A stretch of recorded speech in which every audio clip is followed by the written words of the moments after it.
So it turns out the new trespass laws have been brought into force. Now, while Mr. Johnson in number 10 has been getting sucked off and having parties and killing lots of people during a pandemic, they've just sneaked this little law in.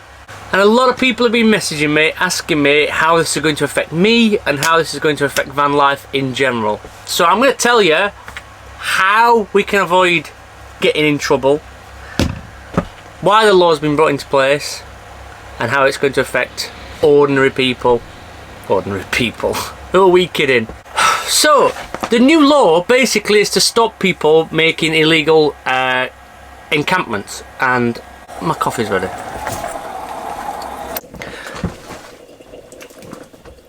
Because as with most things, the few ruin it for the many. Now, who are the few?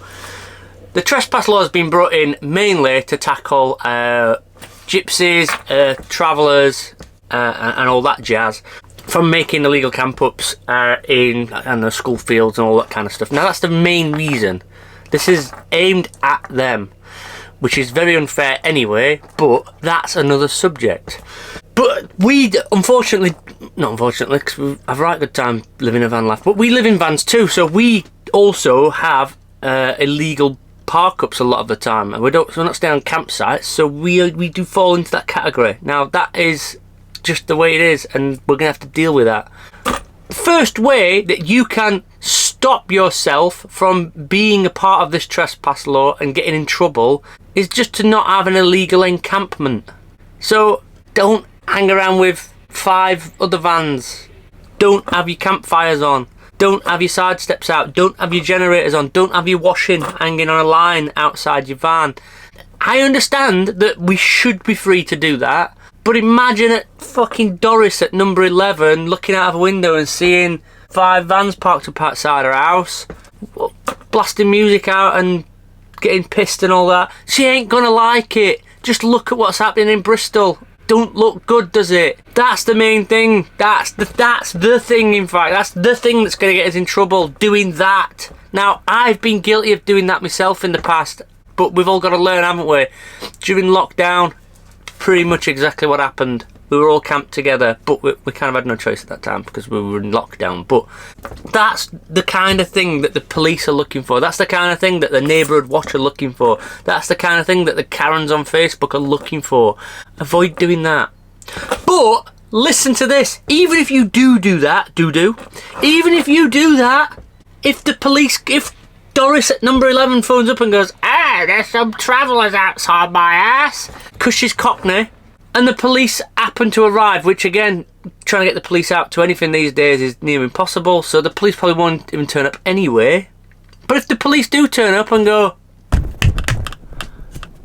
we've had a report of an illegal encampment, we'd just like you to know that there's a new trespass law out, would you kind of move on please? Yeah, Officer Buttplug, I will move now, no problem. Thank you. Off we go. That's it! Just do that! Just do that! Do that thing, right? Because then there's no issue. They can't do anything. I think that a lot of people online are spreading a lot of rumours that van life is banned. This is it. Now we can't live in vans anymore. It's not true. It's not true. It's not true, right? If you're causing a nuisance, you're causing a nuisance anyway. Don't cause a nuisance. If you're causing a nuisance, you are in that few that are ruining it for the many. So stop causing a nuisance. If Officer Buttplug knocks on your door and you say, no, piss off, you and all that, we're not moving, you can't do anything about it, the trespass laws are right in place there. Come on, pshaw! Like a mini Battle of Beanfield out on the street in Sheffield. If you're asked to move on, just move on. Don't argue about it. Don't say no. Don't say, well, I've got 48 hours. You don't have 48 hours. Just fucking move. And that's it. Then you won't ruin it for yourself. Then you won't ruin it for everybody else. Use some common sense. I've made a video previously about stealth camping. Do that. Do that bit. Go watch that video now. Go watch that one. And do those things. If you do those things, nobody's going to fucking know. People might think, oh, I think this might be somebody in that van.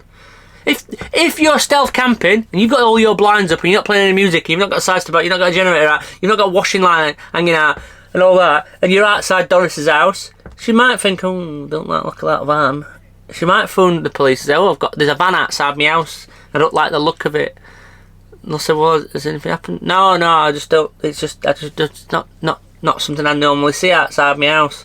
Alright, well, if anything happens, give us a call, Doris, alright? I forgot Doris was a Cockney. There's a van outside my house. I've never seen it before. The police aren't going to do anything. The police don't care at that point. If you're causing a nuisance, the police care. As van lifers, we can help ourselves in this situation.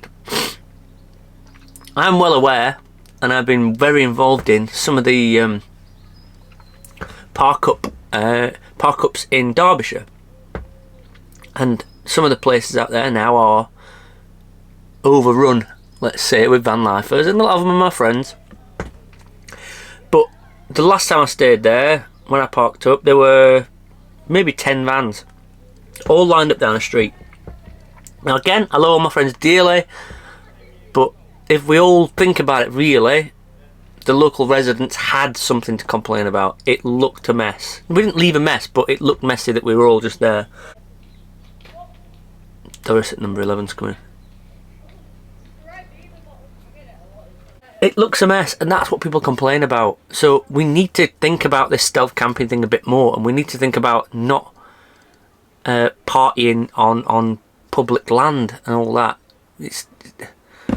I don't think I know anybody in the van life community that breaks off padlocks and goes parks up in school fields and all that kind of thing. And I don't really want to comment on people that do that because I wouldn't encourage anybody to break the law in that way. But this law is about tackling that part of that community, which is sad because it's their heritage and they've been doing it for many years. But again, the few ruin it for the many. There are gypsy travellers that live a normal life and are great law-abiding citizens and all that kind of stuff, and don't do the things that they are stereotyped in doing. Unfortunately, like Channel 4 documentaries have tarred them with a brush, and people just assume that all gypsies are like that now, and I don't believe that to be true. But at the same time, I know van lifers who are dirty bastards. I've picked up litter left behind by van lifers. I've picked up shitty tissues that are left behind by other van lifers. I've been sent many pictures of things, rubbish and shit left around by other van lifers. So, like I say, the few do ruin it for the many, but as long as we're sensible and don't make things obvious and don't cause a nuisance in a neighbourhood, we're gonna be alright. Let's calm the fuck down a little bit and just have a chill and take a deep breath. There is a new trespass law. We shouldn't be trespassing anyway. You know what I mean? We shouldn't. Trespassing isn't. It's not. Who do we?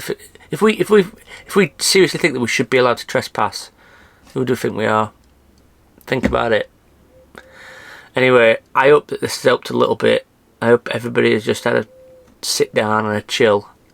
Just look after yourselves, look after each other, and look after the community as well. We do find it difficult at times, and this new law is going to make it a little bit more difficult to party in massive groups on residential streets. I'm going to go. Bye, Felicia.